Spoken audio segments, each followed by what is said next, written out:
Cheers, mix, click, and code with Boozy Browsing, sipping and fixing the web one cocktail at a time. Drum roll. That's this thing. Right. Well, All right. Another episode. yes. And this might be a series or this might be one-off, Sure. but we're gonna do Outdoor Digital Crisis series. I think it's gonna be a short series. So, We'll see how well we do in the first one. all right. And then decide if we want to do it another time or Okay. 4 more times. But the plan is to actually identify the pain points and just gonna go talk a little deeper into it. So that's gonna be the content for today. We got to do drinks. Okay. So what are we going to do first? Well, I'm gonna ask you to help me which one I want. Reef Donkey or Andy Gator. Oh, no. Do the reef donkey? Monkey? What was it? Reef Donkey, and then it's actually a shark. But the caveat is, since I just got back from Korea, I'm gonna do the mixed drink they usually do. You know how like they have Irish car bomb and what a car bomb? They have a bomb. I think it's like a direct translation. You put a shot of soju in the beer. So I'm just gonna try that. So in that case, I mean this is bigger. This is 16 ounce. That's 2.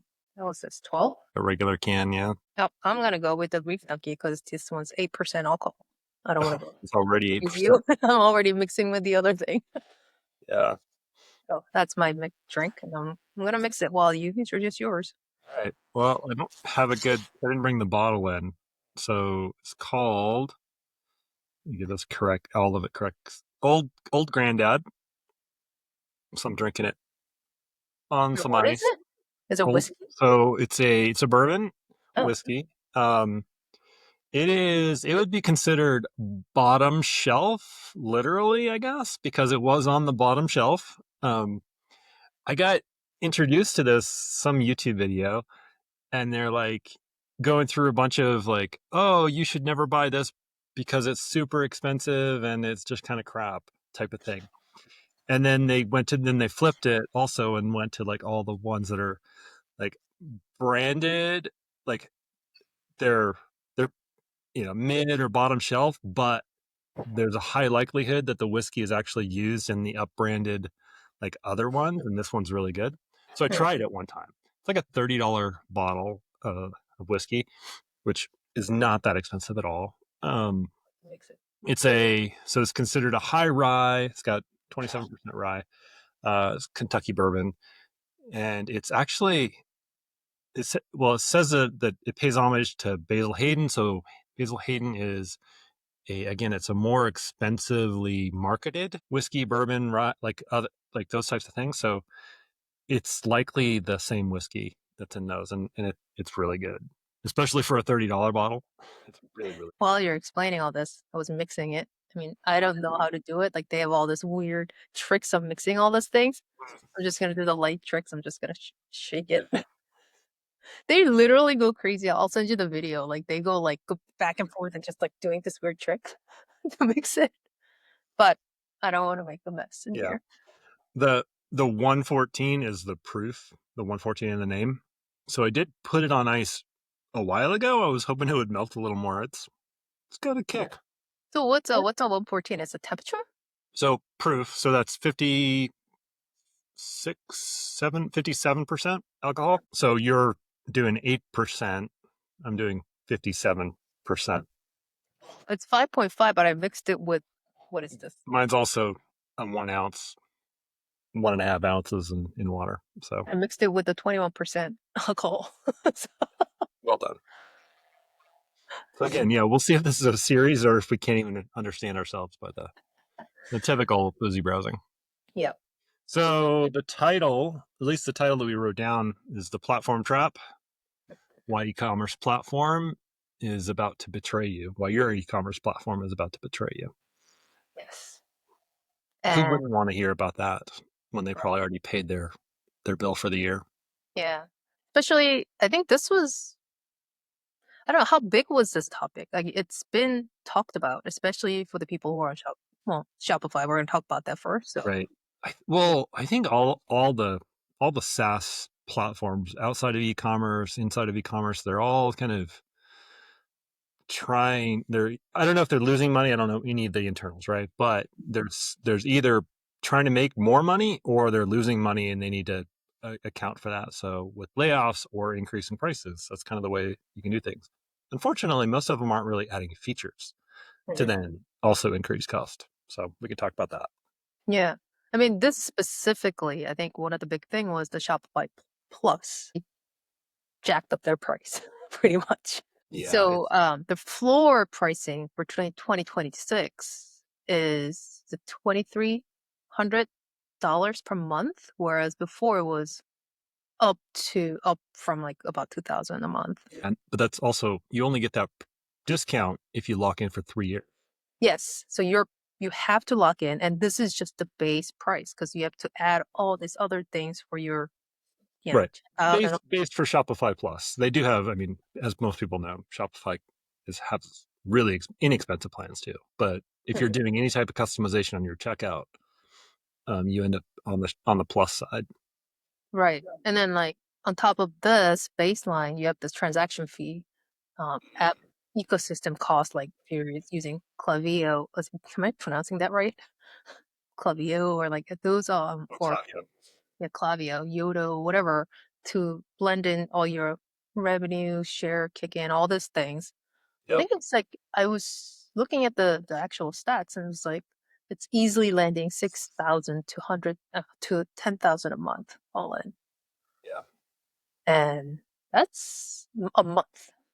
So a year, and for 3 years, you're pretty much locking in a lot of cost on this without updated features. Well, and I mean, you're not. If you've looked at their roadmap the last year and a half, and what they've actually accomplished, I would say, I mean, I would be a little critical. Like, what have you actually built out? They've tried to adapt with AI. Obviously, they tried to do some things with it. With like AI agentic, or not agentic, but LLMs with chatbots and things like that, right? To trying to get more content, more products into those and get the recommendations in there. And they're probably doing a good job, as anyone else is, but it doesn't mean they're doing better than anyone else, I would say, or worse. It's hard to know right now. But yeah, what am I getting for a price increase, and how am I going to be confident that you're going to continue to like improve for the next 3 years? Like, most of these do have lock-ins, so that is what it is. You're kind of used to it. At least your price isn't going up every year for the next 3 years. Yeah. One way to look at it. But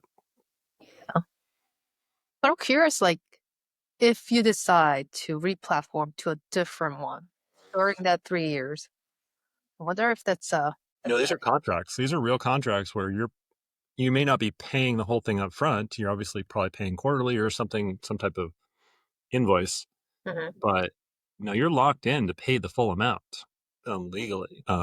There's no, like, it's not like you can't get someone to sublet your platform. Yeah. So it's if like you found a better option out there, you're basically going to eat. I mean, people have to do that. You have to eat the cost for a certain amount of months or years if you do it early. Or I've seen organizations where they get their lawyers involved and then they, negotiate some type of thing. That's a bigger, longer discussion around that. Yeah, I was looking through some of the other notes. I think that's the big thing for them, is that it is a fairly big jump for, again, year over year, or at least this past year. And then what's the future 3 years look like? I don't know that they're increasing any offering for that, is for that price increase. Like, yeah, there's inflation, but this is a bit above inflation. Yeah. So is there any way out of this, or like is it just like you just have to migrate? Migrate, downgrade. I mean, those are your two options, I would say. Well, pay it, migrate, or downgrade, right? Like those would be the three options for a person. Plenty of migration options. they're going to have all their costs, which I think we're going to talk about a little later. Yeah. So Costs we're or gonna cost of and or the risks or things that you really need to talk about if you're going to replatform. We can talk about that in detail because it's actually important topics that people might actually consider and some of the tips and things that you really need to know and then to assess if it makes sense. It's just something that we want to go over, which probably will be a important thing and useful thing for you if you're actually considering it at all. But on the flip side, well, not the flip side. Another thing is also Adobe Magento. Well, the Magento, yeah. Mhm. I mean, the story there is essentially typical. They bought an open source platform and they've essentially I don't know what the term would be specifically, but same idea. Features aren't coming out, and now they're basically discontinuing it. Right. It's like, thanks. It was a thing that was living and breathing almost on its own, Right. and now it's going off Yeah. to basically I good luck. actually didn't realize that. Like, when did they actually? Because I was always under the assumption that Magento was open source. Well, I think it's still had its own. It still had an open source version, and it kind of always has played the premium paid and not. So this was the cloud version of Magento, I believe, that Adobe had taken over at some point. I'd have to look it up too. Like, it's been a while, Right. 5+ years, 7 years. That they took over. Yeah. And then Yeah. they talked about end of life. And then like I think people probably flipped out. So like they're saying another end of life. So it's like Yeah. I mean, 2027 and then 2028. I'm kind of surprised Magento stayed around this long at all. Not that it was horrible or a bad platform, but I think there was more that people just stayed on it because of the reasons we talked about before. It's expensive to move off of anything, a lot of risks. I mean, there are plenty of people that did move off of it. I mean, when we first started Endeavor, we Yeah. had That a was one client of that was moving off, for and sure. we still have, I mean, we're still working with them on But ours. what I heard about Magento, because I knew that like around that time everyone's moving off of it and it's going to WooCommerce and whatever. But I heard that Magento is still a big thing in Europe, like in European. So even though most US based companies moved off of it, there's still a big presence in European industry. Okay. So that's what I remember. And then I know that's why it's still a thing that people always talk about because there's such a big presence in there in other Yeah, regions. that's always been so weird to me that like Europe has its own like set of open source kind of platform CMSs, in this case kind of e-commerce CMS, um, that the US doesn't end up adopting. Like the US, I say it like we're all one, but like US companies don't end up adopting for some reason yet. Like you have Drupal, that was their founder was from Europe, right? And he's here now, and it's basically a US, but it's more global. Right. But other ones, Easy Publish is the one I worked on a long, long time ago, and it's still around because it was always a big in Europe. A lot of European publishers were on that. That was a It's PHP platform. very, I remember Easy Publish too, because like I did a couple projects on that, but it's very basic. It had, well, I wouldn't say that it was very actually complex. Was it? Because like I remember like It maybe the didn't do complex things. It just did them in very complicated ways. I would say yes. would Yeah. be the way to put that. That's a little different. That's a Um, little different. But like I remember the actual thing was doing it was, supposed to be very simple, straightforward type of things.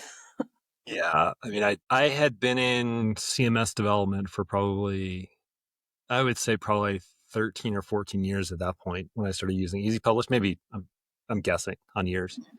So I had a decent amount of experience with like really lightweight CMSs, and WordPress has been around for a while. Drupal had been around for quite a while. I'd done a lot of Drupal at that point. Like those are the opposite, Right. where they're very simple, but could do a lot of complex things. Yeah. And Easy Publish, you could still do complicated things, but the The other way around. complexity of the kind of architecture of the platform hard to work with, hard to move data around. Mhm. Like it just stored it in weird ways. I mean, I could go on and Oh, what probably is have it? to have a lot more drinks than the one. Because I spent a lot of time in dark rooms back in those days. Dark rooms were the developers, and like there's no windows, they're conference rooms, and they put a team of developers in there to do a redesign. And I was in with our team because I was a lead developer usually, sitting there from whatever time in the morning until whenever I could get out of there at night, midnight or so, on those projects. I don't miss those days. It's so much better now that you just get to fight with AI all day long. Oh God. Coders. So what's actually going on there with Adobe Magento? Did they? I know they announced it, but did they really? Because like I get mixed notes on like they did. Oh, they took it back. Yeah, I think this is one of those cases where someone could still pick it up, right? Like it is essentially open source. There's open source software that someone could fork. So that would be where some of the ambiguity comes from. Mhm. Adobe itself is definitely going to end of life their support for it. And they're wanting to move everyone to, what is it, Adobe Commerce Cloud Service or something. AEM or Well, AEM is that's the the CMS. Yeah. the commerce side is Commerce Cloud, Adobe Commerce Cloud Suite or service. Basically, what they want to push everyone into, which most of these SaaS companies, that's what they want. They want them on their service so that you're tied in just like Shopify. Yeah. Not that it's a bad thing, because you no longer have, as a business owner, you don't have a whole lot of risk around supporting things yourself. You don't have to have like AWS instances up and figure that whole thing out, or pay another company to do it. You're paying one company to license the product that you want to use and also support the underlying services. But you're also paying, we kind of say it as, you're basically paying your landlord, right? You pay them rent. In this case, it's a 3-year lease. Well, not this case, but the Shopify was a 3-year lease. This one's a year to year usually. Mhm. And you can't do much to the apartment or the house or whatever you're living in. Whatever you do is potentially something that they get. Right? If you did some cool feature update, well, they have full access to that, and they then pull it into the platform, and then they'll Yeah. support it for you for free, for the price that you already paid. And then we talked about this when we're actually talking to our client about different migration, is that feature updates will be part of the release cycle. It's not like open source that you can push out all the features that you want. It has to go through their cycle. So sometimes your feature that you requested might not come right away. It depends on their priority. Yeah. Like if ever, it depends on their priority list, not your priority list. So that's the caveat that you get for getting into the SaaS company or SaaS platforms like this. Also, bugs that are deployed that you didn't get to test. Right. They're also features, but they also broke things that you were relying on. Right. Or similar to the end of life, where Shopify had done, and they all do this, where they need to keep moving forward, right? So they'll have to eventually retire certain APIs, certain sets of functionality that you built 5 years ago and have been relying on not having to update because you can't afford to update it. And now you're forced to. I mean, you get some warning, but eventually you have to spend the money to upgrade, which is weird for a SaaS platform. If the reason to go on a SaaS platform is to not have to do maintenance like that, you're now being forced to do maintenance not on your own schedule. So obviously we see some potential issues or issues that it's big for the companies. Let's talk about replatform. Yeah. Why just replatform isn't a plan all the time, because there's a lot of things that you should probably consider if you haven't done this before. And this goes with like not just e-commerce, like even the CMS that we replatform all the time. There's a lot of things that sometimes the stakeholders don't consider beforehand. And if you don't do that, if you don't have the right people to tell you how to guide it correctly, a lot of times you just end up wasting time, money, and also like revenue and all this other things around the data as well. Yeah, this is my pet peeve area. Like, because people ask me a lot of times, just off the cuff, like we're out and they're like, so what platform, do you recommend? Should we move off of whatever? Like no. Like every platform, every major platform out there, whether it's e-commerce, CMS, static sites, like they all are really good. Not the new one, not some of the new things that are coming out, because they're just built by AI and people that don't have the experience, but that's separate. The things that have been around for, let's say, 5 years, those are all going to be really good. And you can build almost anything you want on the platform you already have. Sometimes you have to upgrade, like you have to go into Shopify Plus, like you have to go into the higher tiers. So there's always that path.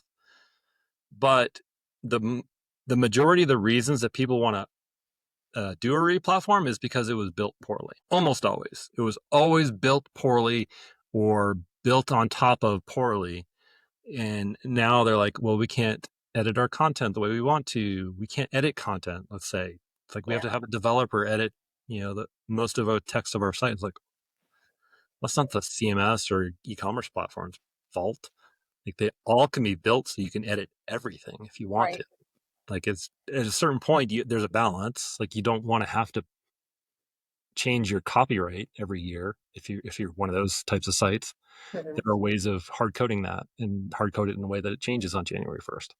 But like, and plenty of other things, like the footer copy doesn't have to change. So why put it in a CMS field?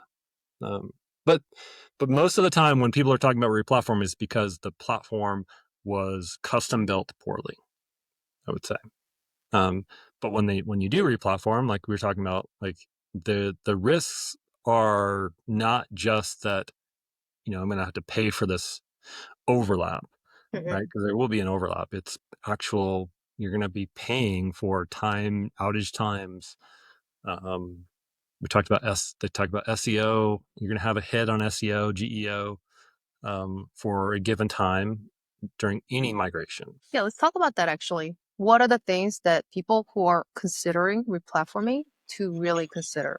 Like we should itemize it so that they actually hit those bullet points. So, I mean, the cost, well, we can talk about the average cost or failure cost can get up to, but some of the things that you really want to consider, single biggest risk is, data migration. That's one thing. It's always a risk because you need to architect it right and map it right, and also do some gap analysis to make sure you are putting the data correctly into the new platform or system platform. Right. But also budget the time to evaluate. Like you don't necessarily want a one-to-one mapping in migration, right? Like you, depending on how long you've been a site, you might want to do some cleanup. You probably do. So budgeting time like this, if you're going to spend the effort and time to migrate platforms, why wouldn't you spend a little more time and do the thing you should have been doing every year or so anyways? Yeah. That's something we always tell our client when they're thinking about migration, even like migration to a different host or just retheming or anything like that, that use this opportunity to clean up whatever you're not using, whatever you're using. Because a lot of times people don't really do migrations that often. So you might have like 10 plus years of all this data that you morph into something you have now.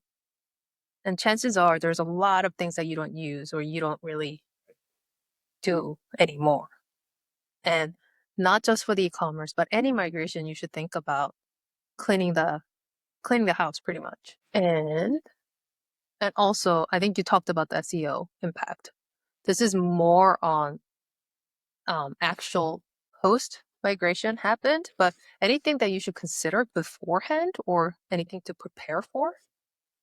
Well, around the SEO, I mean, you need to, if you're reliant on your organic traffic for like hitting certain numbers, doing a migration, you need to make sure that you factor that into any projections, any forecast. And either you need to ensure that the site is stable and then start to pay for traffic, or accept that you're going to have a hit for a week, a month. Really depends on how well the migration was done. Yeah. It's definitely going to have an impact short term. It always does, even if it's improvements. Like even if you have performance improvements, data structure is looking better to eventually, like the main one out there is Google, right? Still, and if they notice a change to a website, they have to redo things, and that affects you for a while, no Yeah. matter how big of a site you are. Yeah. And that's also another thing that you also want to consider is your workflow, because you have your creator editors or whoever is putting the content in or whoever is working on anything. There is a certain workflow that's there that they're used to, and you need to consider that and figure out what needs to be improved and how to apply that improvement correctly and educate them correctly before you really roll this out. That's one thing that gets missed a lot because they don't consider that, because it's like it can be like a somewhat of a softer requirement people overlook, I feel like. Yeah, I don't know why. I mean, if you'd never done a migration, I get it, that you didn't know to think through that process and you just thought you knew like it was going to be like for like, or you assume that someone knew. It's probably the more likely.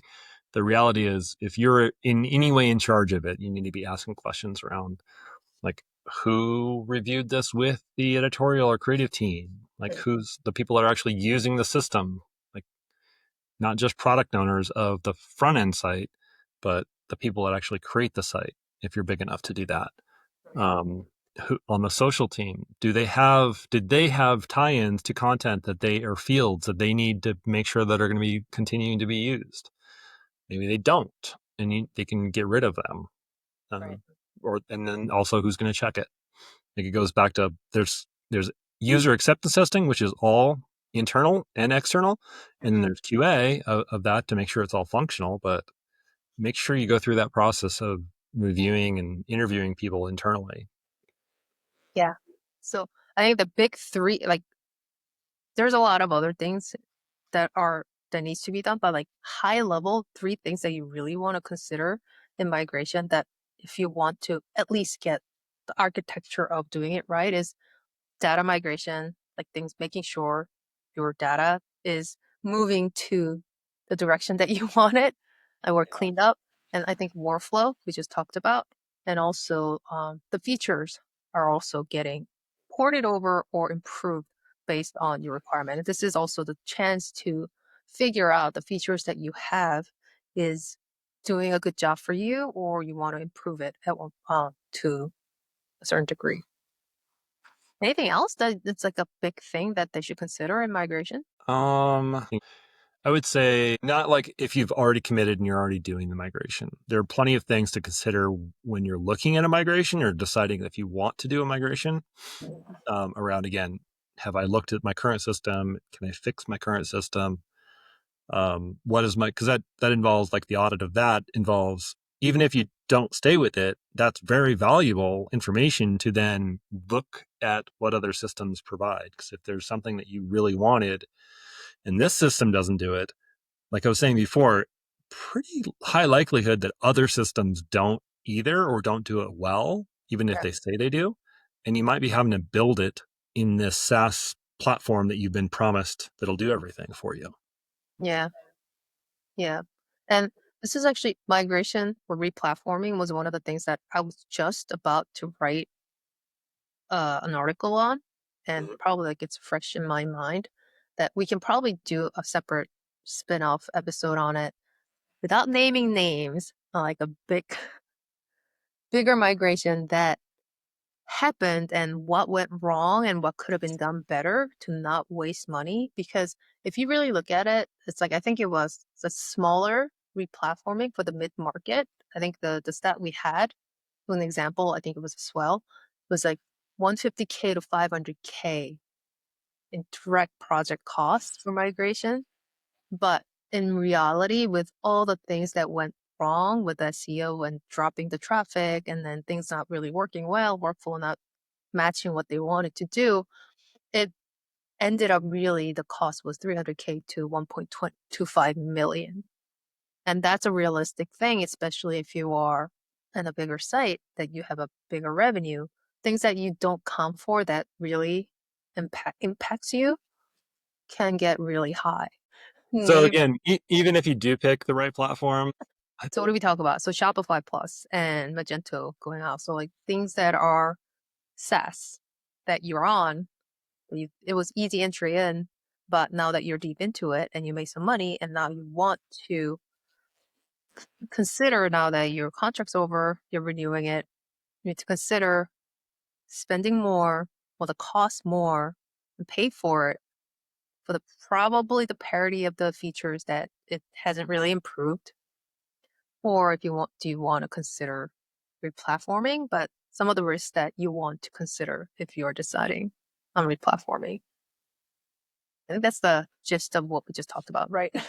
yeah, I mean, the only other group of people would be people that are considering to moving on to those platforms. Well, don't move on to Magento. And if you're going to Shopify, just understand the pricing and look at the kind of I was going to say historical kind of pricing updates. Yeah. And what they've added for features over the past few years. Really concentrate on that. On any SaaS platform, you have to really look at like not what they're promising in the current sales package, but what they've done, and for the past 3 years, let's say. Yeah. And then you might have to just pay for it. It might be cheaper than just doing other things or creating your own. But consider it and know of it so that you know what costs you have to go through. And consider the open source platforms. WooCommerce is a really good platform that you can literally do anything you want. It still has some of the same kind of feature costs. You're going to be paying premium plugins. You're going to be paying for third-party tools. You're going to be paying for checkout and all the things. But at least as a platform that you have full control over. Right. And then the cost is what you really built and you picked or you selected. Yep. So it's associated with what you really picked instead your of actual growth for your hosting, like for your traffic and things like that. Yep. All right. How are you doing your drink? I finished mine. I'm down to just drinking the melted water. But I am fine with it because I had a bigger thing. All right, then. Yeah. Anything to add before we depart? Not to this one. Nope. Right on.